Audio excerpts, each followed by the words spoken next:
Hello everyone. करीब 30-35 साल पहले लाइफ में जो सबसे पहली सेल्फ हेल्प बुक्स पढ़ी थी मैंने, उनमें से एक बुक थी डॉक्टर स्पेंसर जॉनसन की हु मूव्ड माय चीज़।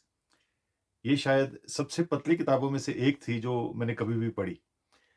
छोटे साइज़ के सिर्फ 96 पन्नों की किताब, जिसको मैंने लगभग 1-2 घंटे में फिनिश कर दिया था। इंटरेस्टिंग भी इतनी थी कि एक बार शुरू कर ली तो पढ़कर ही नीचे रखा। बेसिकली ये 2 चूहों की कहानी है, जिसमें से एक को अक्सर या रोज़ ये एहसास रहता था, बिना बहुत टेंशन में आए, कि उसके आस-पास की दुनिया में और उसकी लाइफ़ में धीरे-धीरे लगातार परिवर्तन हो रहा है, जिसके हिसाब से उसको तैयार रहना है, तैयार होना है।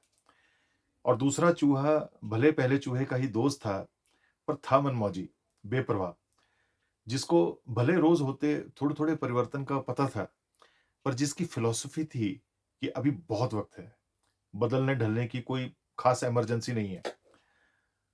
चूहों की ज़ुबानी ये कहानी, ये किताब इंसानों के लिए बहुत सिंपल पर important core philosophy life suggestion से भरी है। हालाँकि इसको लाइफ में इम्प्लीमेंट करना आसान नहीं, पर समझना बहुत आसान है। वैसे भी लाइफ में अगर हम कुछ भी ठीक से समझ लें, तो वक़्त पड़ने पर वो प्रयोग में आ ही जाता है। हर इंसान की लाइफ में रोज़ करीब 0.003% का चेंज आता है। आप सोचेंगे ये मैंने कैसे कैलकुलेट किया? वेल, अज़्यूमिंग 100 साल की लाइफ है, तो 1 साल हुआ 1% और 1 दिन हुआ 1% बटा 365, यानी अप्रॉक्सिमेटली 0.003%। देखने में ये परसेंटेज बहुत कम लगती है, पर इसका मतलब है कि अगर आपकी लाइफ में 1 लाख चीज़ें या बातें या एस्पेक्ट हैं, तो 20 साल की उम्र तक 20,000 बदल चुकी होंगी। हर दिन 3 के हिसाब से, यानी हर साल करीब 1,000 से ज़्यादा चीज़ें बदल रही हैं। अब शायद कुछ घंटी बजी हो आपके माइंड में। सिर्फ इतना नहीं, हर एक चीज़ का असर एक नहीं 10, 20, 100 चीज़ों या बातों पर होता है। इस हिसाब से साल के 1000 प्लस चेंजेज़, सोचिए लाइफ में कितनी उथल-पुथल लाते होंगे। 50 साल की उम्र तक 50,000 और 100 साल की उम्र तक 1 लाख चीज़ें बदल जाती हैं। इनफैक्ट 60 साल की उम्र तक पहुँचते-पहुँचते तो इंसान हार मान चुका होता है। या बदलना छोड़ देता है, पीछे छूटने लगता है या चुपचाप एडजस्ट करने लगता है। वही जो दूसरे चूहे ने किया एंड में।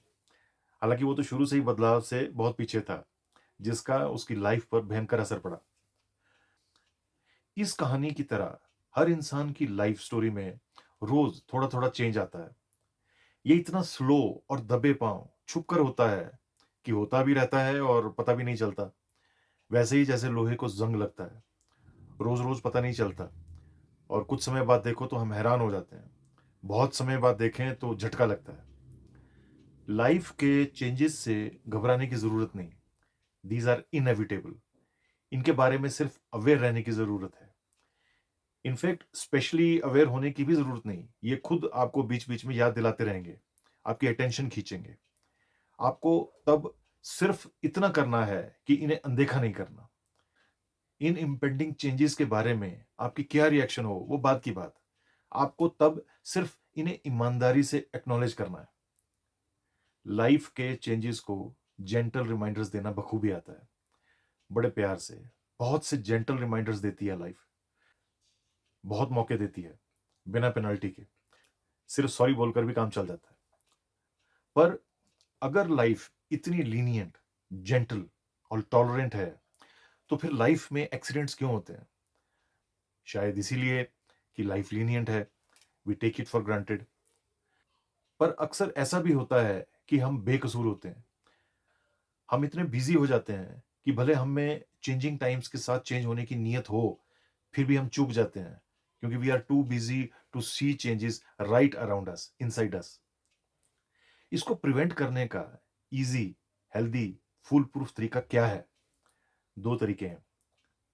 पहला, लाइफ में बीच-बीच में रुक कर सिचुएशन को एनालाइज़ करते रहें और दूसरा, कुछ चुनिंदा, अच्छे, सिंसियर दोस्त रखें, जिनसे अक्सर मिलें, बातें करें, उनसे फीडबैक लें।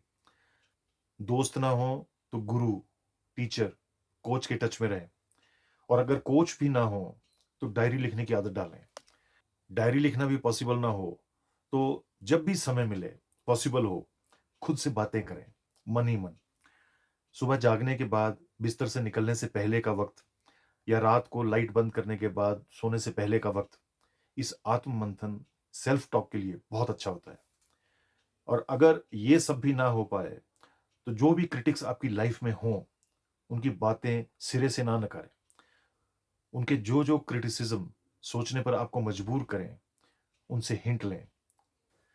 ये मेथड्स, ये रास्ते सिर्फ इंडिविजुअल लाइव्स के लिए नहीं हैं। कंपनीज, बिजनेसेस, कम्युनिटीज और देश या किसी भी एंटिटी के लिए वैलिड है। Be flexible to change.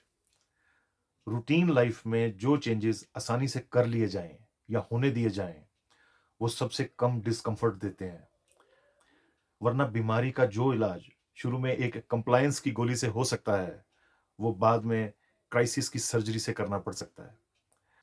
वैसे भी कितनी पैराडॉक्सिकल बात है, ग्रो सभी करना चाहते हैं, चेंज कोई नहीं चाहता। चेंज एक ऐसी बिटर ब्लैक कॉफी है जो है तो कड़वी, पर माइंड की जीभ पर टेस्ट बैठ जाए तो बहुत फायदा देती है। Thank you for your time. God bless you.